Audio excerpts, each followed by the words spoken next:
Good evening, everyone. This evening, we are going to shed a light on a kind of philosophical subject introduced by no other than the greatest or one of the greatest philosopher of the world, one of the members of the gang of three philosophers like Socrates, Aristotle, and Plato. Socrates has given this quotation. He has said, I don't remember what teacher taught me, but I do remember what I learned. You know what he's saying? He's saying that unless and until students pays alpha attention, pays very close, very riveted attention to teacher, then and then he can learn. Teacher cannot teach, just cannot teach to the absent-minded student. If a student is actually paying rapt attention, absolutely positively rapt attention, and if he is willing to learn or she is willing to learn, then and then teachers teaching is going to have any kind of impact on. But if the student is sitting in the class like a zombie, doesn't pay any kind of attention, he does not have any kind of intention to learn anything, he's just yawning and looking at the clock on the wall frequently, thinking about getting out of there and roam somewhere, loaf somewhere, loll around, then this student cannot learn nothing, not even from the Albert Einstein, if Albert Einstein is teaching him, or even Dronacharya, Guru Dronacharya is teaching him, he is not going to learn.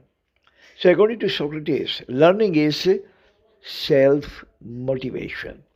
It's a self-learning. If I go to the class with intention to learn, I will learn. But if someone has sent me to the class, someone has forced me to go to school, I'm just sitting in the class, getting bored, getting humdrum, getting monotonous, yawning, looking around, disturbing teacher, disturbing colleagues, disturbing co-students, and I'm not learning anything because I have no intention to learn whatsoever. So I have actually chosen 4 points to elaborate what Socrates means by I don't remember what teacher taught me, but I remember what I learned. Point number one is learning is active, not passive. Excuse me. Socrates has said clearly in his quotation the learning is all active. If you want to learn then and then, teacher can teach you. If you don't want to learn anything, no teacher in the world can teach you. Even the teacher coming from the Harvard University or Oxford University or IIM or IIT, wherever the teacher is coming from, he cannot teach you unless and until student is willing to learn positively, absolutely, his heart and mind, both are open to learn, to imbibe every single thing.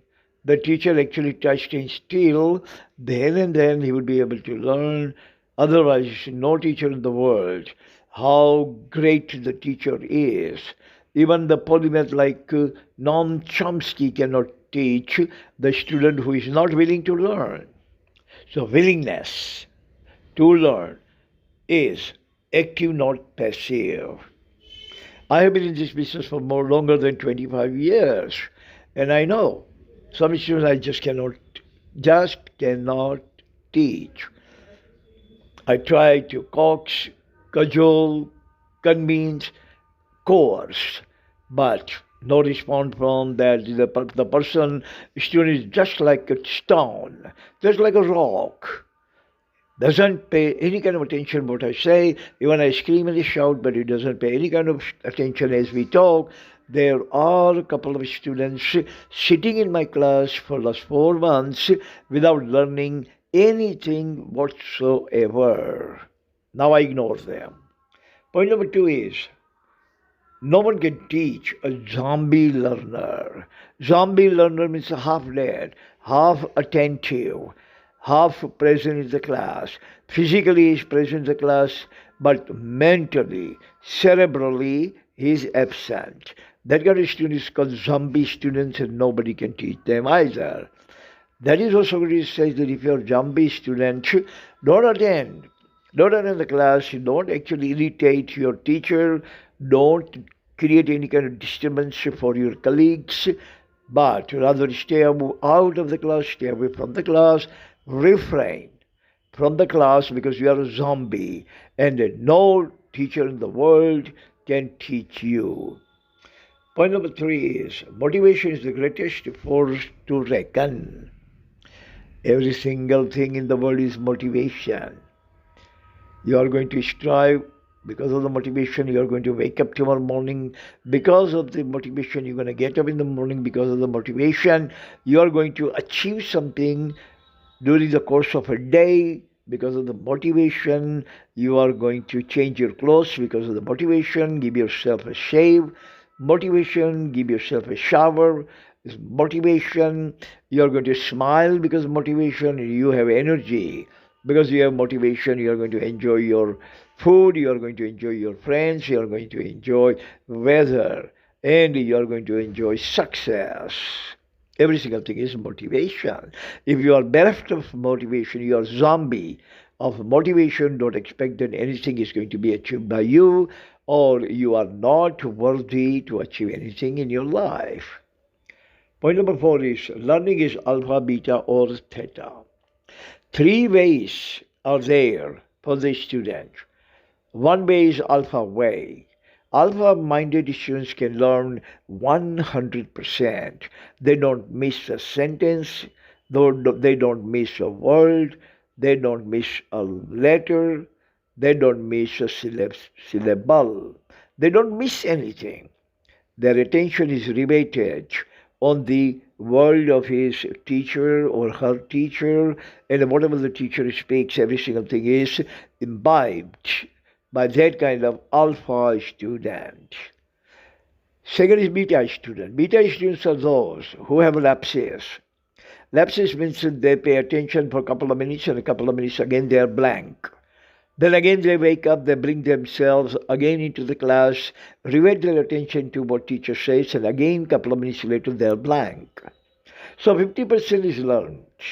50% is learned, 50% is imbibed, and 50% is lost in beta attention. Theta attention. Theta attention is total void and total vacuum of attention.